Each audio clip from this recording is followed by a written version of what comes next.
Olá, pessoal. Como aplicar com sabedoria aquilo que aprendemos? O que é, na verdade, o conhecimento? O que é a sabedoria? Como obtê-la? O que significa exatamente assimilar o conteúdo? O que é um dado? O que é informação? Estamos na era do conhecimento e da informação, onde o mundo se tornou instantâneo, onde as distâncias se diluíram e as fronteiras também. Efetivamente, vivemos numa aldeia global. E isso tem um aspecto muito positivo. Mas a pergunta que nós precisamos fazer sempre é: o que é o conhecimento? Os filósofos antigos e os filósofos de grande envergadura defendem a tese de que o ser humano é dotado de ideias inatas. Sim, que ele já possui um arcabouço prévio de conhecimentos anteriores ao seu nascimento. Isso tem a ver com o processo que envolve a reencarnação? Sim, mas não apenas. Para Platão, há o mundo das ideias, um mundo arquetípico que serve de molde para que as várias classes de seres autoconscientes possam retroalimentar esses modelos arquetípicos e existir numa dada condição. Portanto, o conhecimento seria prévio. Mas o que é isso que a gente está tentando tratar hoje como sendo conhecimento? Há dois tipos de conhecimento: o conhecimento sensível e o conhecimento inteligível. O conhecimento sensível é inerente ao uso dos nossos sentidos, à captação das coisas, dos objetos, do mundo material, do mundo horizontal. O conhecimento inteligível é aquele que reporta a racionalidade, ao entendimento e à capacidade que nós humanos temos de dar significado e simbolizar as coisas, usando o poder da nossa racionalidade e da nossa ideação, também o uso daquilo que se chama de intuição. Então, são dois métodos ou são dois módulos que nós poderíamos entender a respeito do conhecimento.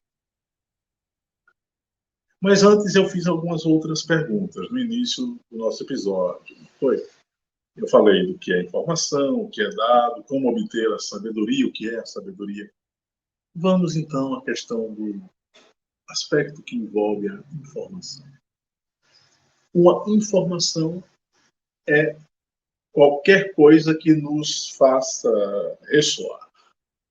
Uma sensação, uma ideia, algo que está escrito num livro, um pensamento, qualquer coisa que nos invade a intimidade, que promove a noção do outro, também pode ser caracterizado como informação.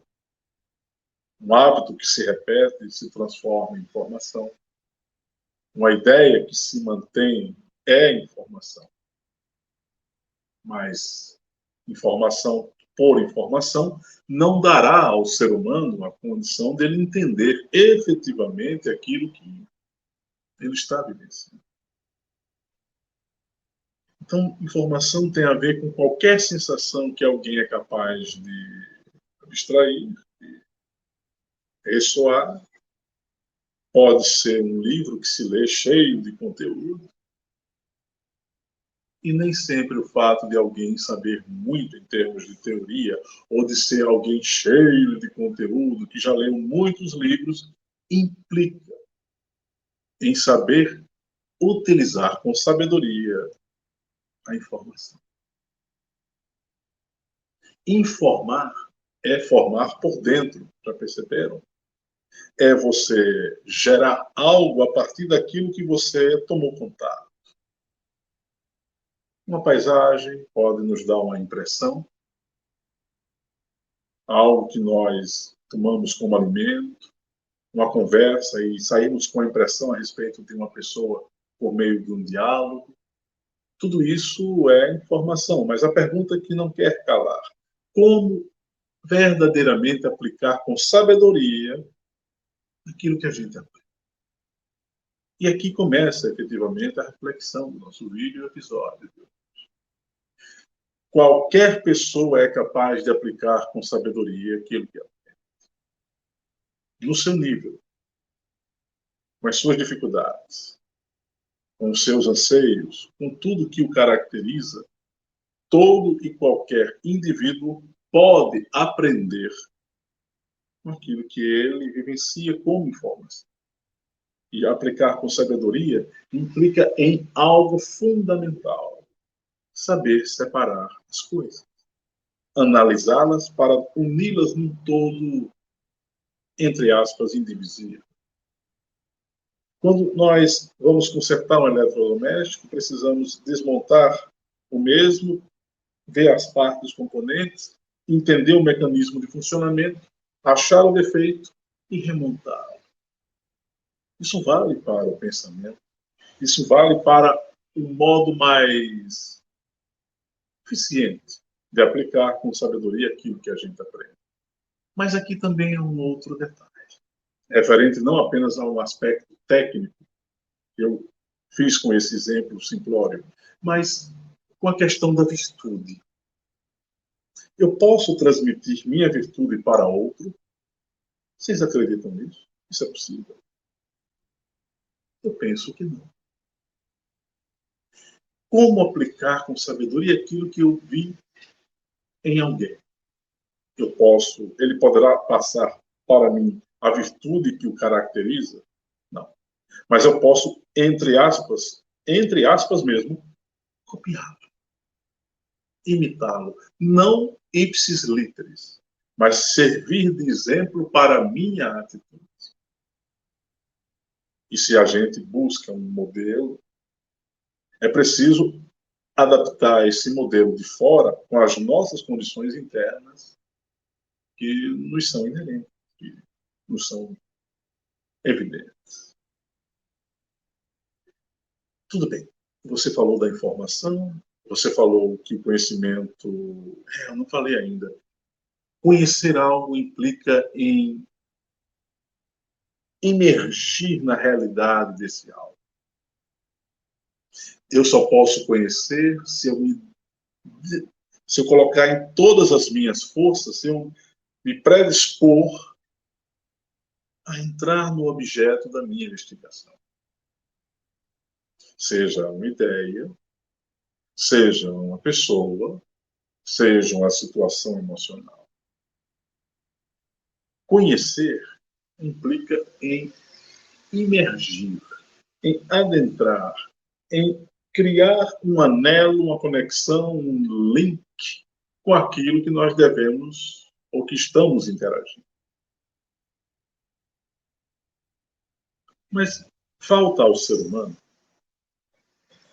algo fundamental. Falta a cada um de nós. É entender que a vida não é feita de certezas absolutas. Nós entendemos que tudo pode ser perfeito e é perfeito. A coisa não funciona assim. Vivemos num mundo onde as possibilidades e probabilidades para a ocorrência de um fato A ou B são as mais vastas. Aliás, a física quântica já assevera que tudo tem a ver com a descontinuidade dos processos a partir da escolha sobre um dado objeto quando nós medimos esse objeto.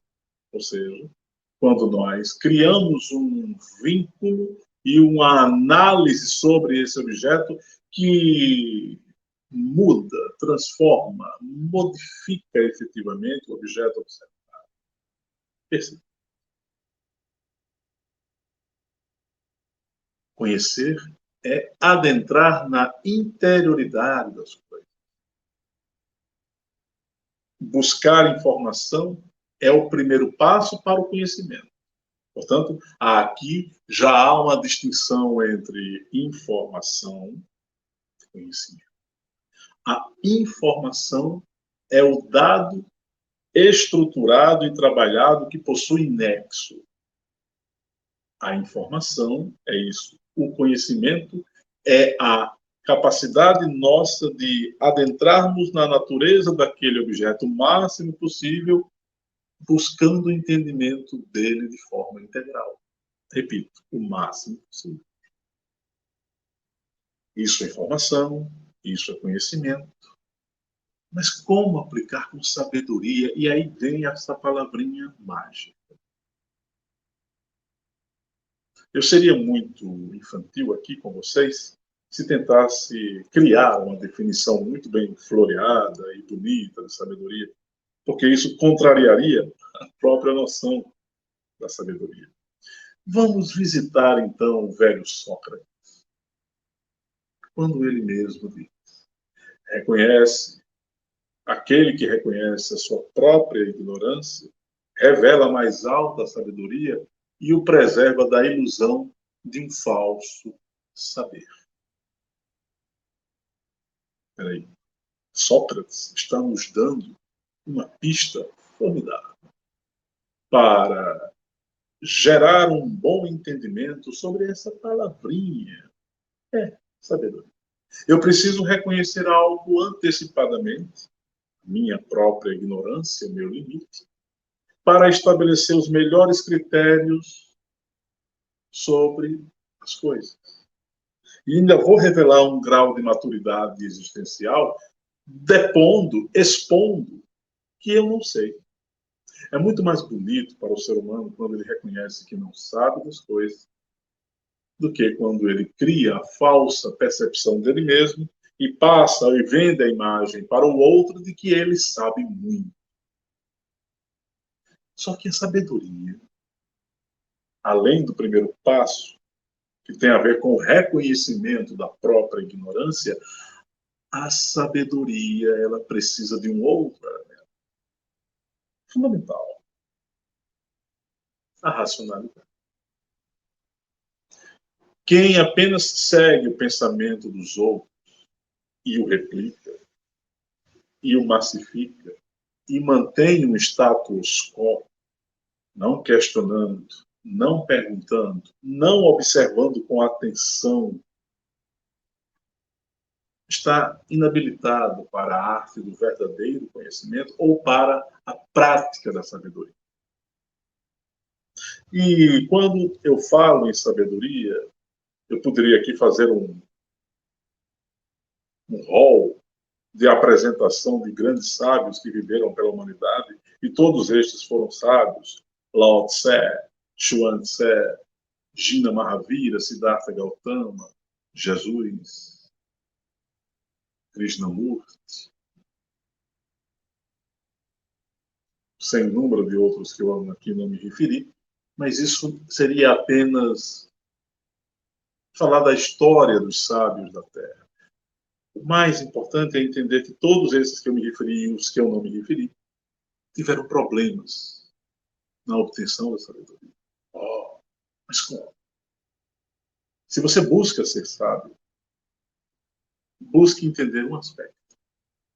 Virá para você muitos problemas, ou virão para você muitos problemas.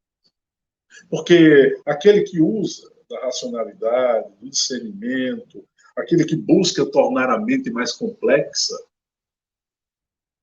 vai ter que esforçar-se e dedicar-se para entender o que ele almeja.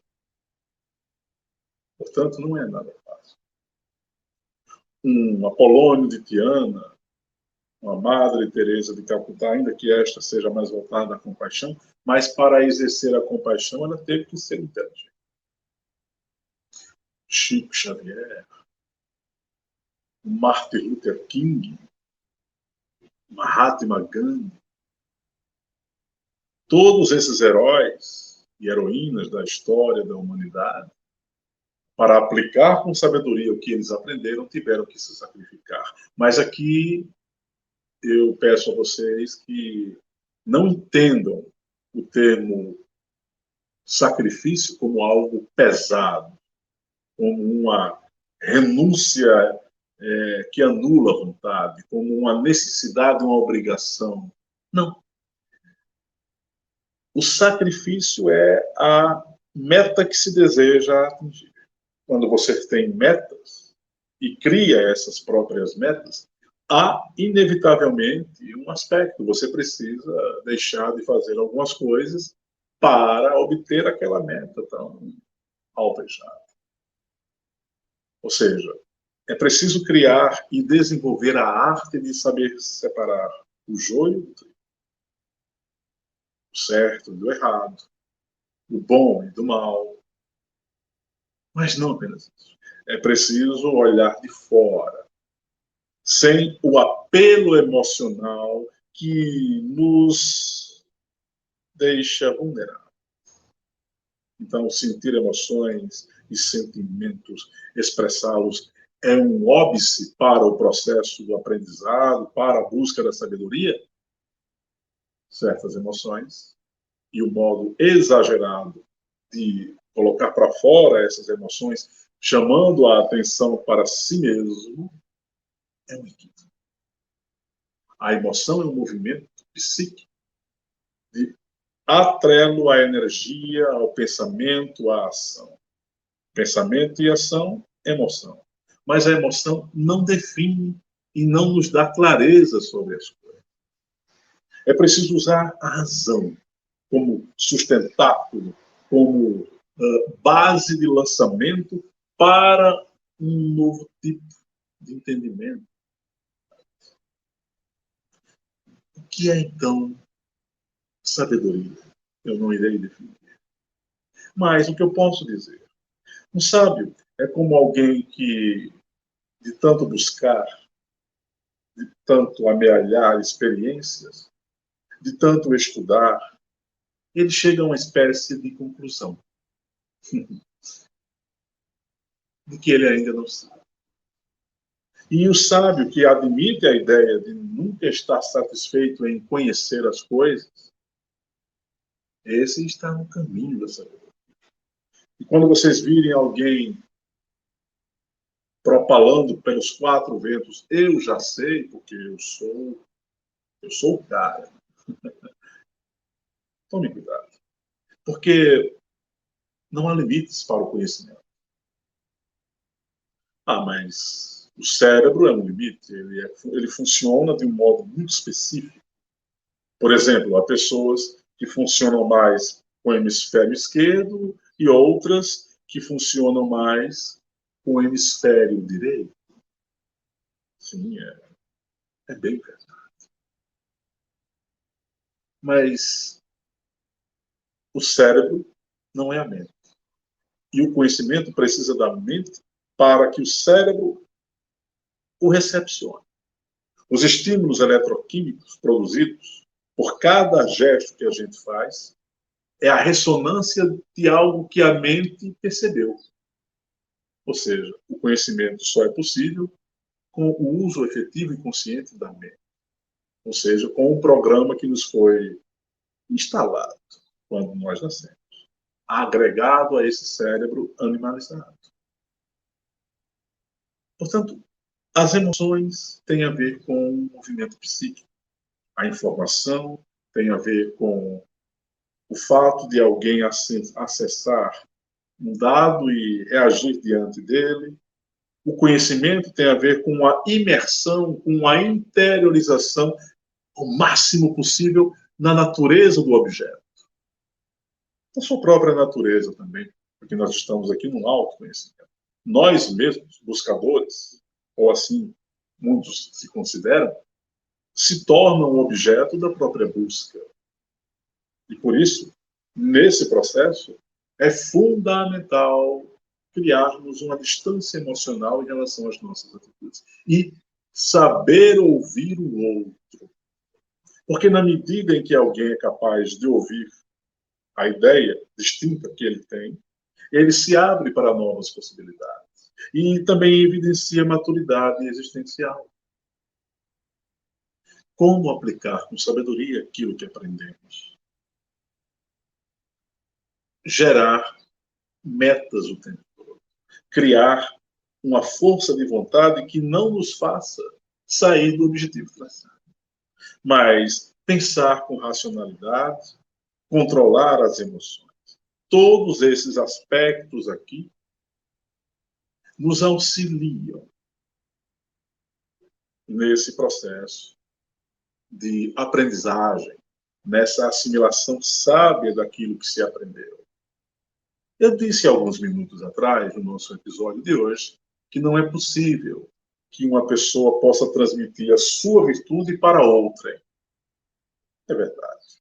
Mas é possível transmitir informação o máximo possível para outrem, para que aquele que a receba possa mastigá-la, ruminá-la, como diria Nietzsche, e transformar numa atitude própria sua. E, a partir disso, alguém, vendo a sua atitude bem edificada e bem posta, tomar como exemplo. Há uma frase de Immanuel Kant que diz assim: mede-se a inteligência de uma pessoa quando ela é capaz de suportar um número alto de incertezas. Na medida em que alguém relaciona mais incerteza, dúvidas do que certezas, ela está gerando novas possibilidades para o conhecimento. Alguém já disse, inclusive, que as certezas pertencem àqueles que são tolos, porque se iludem em relação ao que já conhecem como verdade.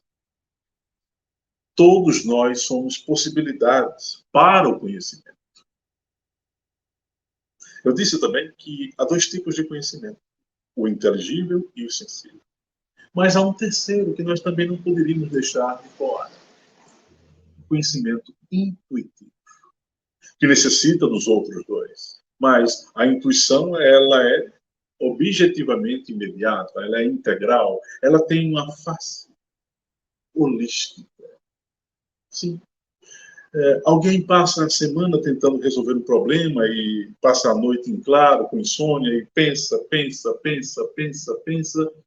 não consegue chegar a uma, entre aspas, solução para o problema, mas aí 2 dias após a pessoa relaxa, para de ficar pensando, e eis que surge a intuição. A intuição tem a ver com o relaxamento das emoções, também do intelecto, e aí o eu espiritual fornece a resposta, porque o excesso de atividade da mente e das emoções, isso aqui se torna um obstáculo para o conhecimento intuitivo.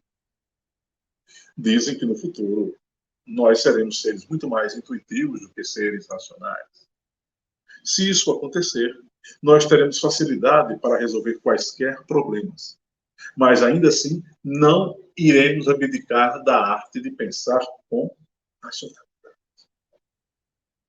Pensar com racionalidade é pensar com justeza e proporção as coisas. É analisar o mais profundamente um detalhe, ainda que isso seja difícil. Howard Gardner fez uma pesquisa extensa, cientista, a respeito de 8 ou 9 tipos de inteligência do ser humano.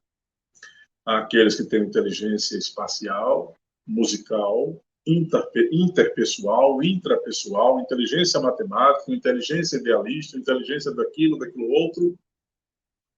O que implica dizer que há vários níveis de entendimento, de inteligência e de captação das informações. E é por isso que, às vezes, a confusão se instala em nossa sociedade. Há indivíduos, portanto, que possuem inteligência mais voltada para a intuição e têm a visão do todo. Há indivíduos que têm uma capacidade fantástica, uma habilidade incrível de observar os detalhes o mais cirurgicamente possível. É um outro tipo de inteligência. Isso não inabilita aquele que tem a capacidade mais intuitiva. Todos nós, portanto, temos habilidades distintas, produto do processo.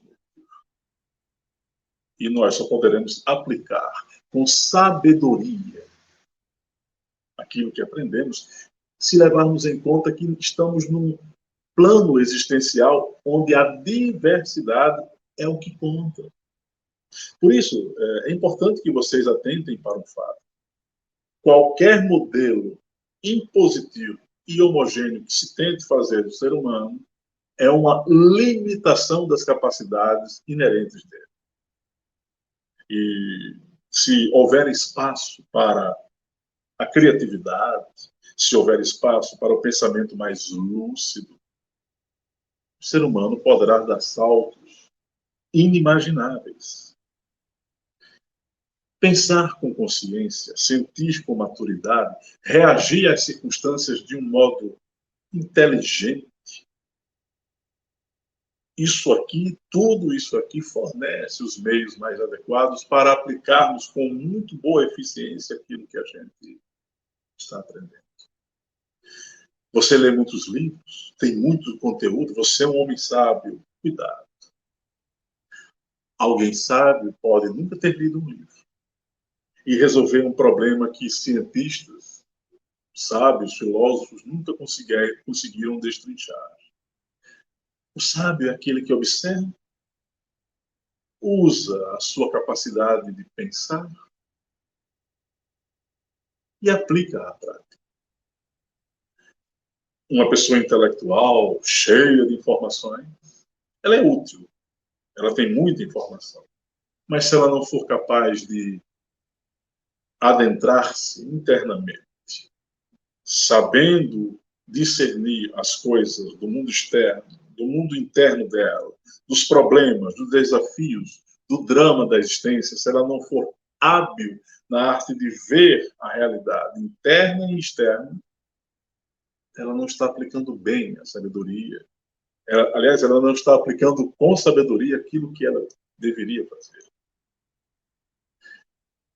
Saber implica em vivenciar, em atualizar.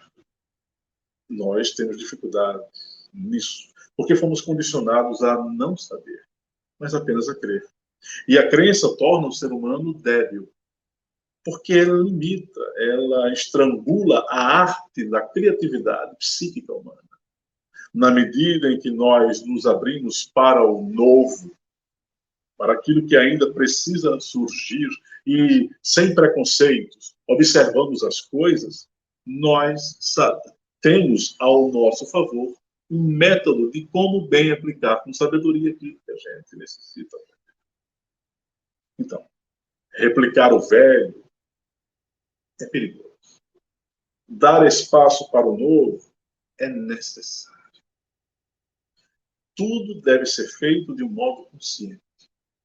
E se nós que vivemos nesse mundo relativo tomamos algo como absoluto, também não poderemos aplicar com eficiência ou com sabedoria as coisas. Porque tudo o que está dentro da realidade que nos cerca é produto de uma possibilidade. É um processo que se desenvolve. Não há nada fechado. Não há nada perfeito e fechado dentro do universo.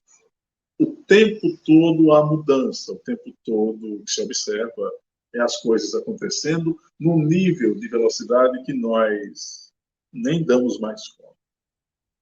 Portanto, reflita sobre o modo ou os métodos de saber vivenciar aquilo que se vê, que se sente, que se fala, alinhando o mundo do pensamento, do sentimento, da palavra, da ação, mais harmonicamente possível.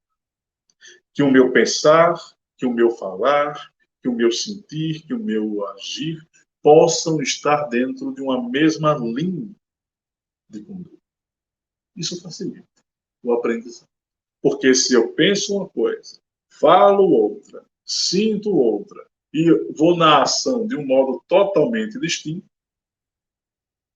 não haverá como aplicar de modo sábio aquilo que eu estou aprendendo.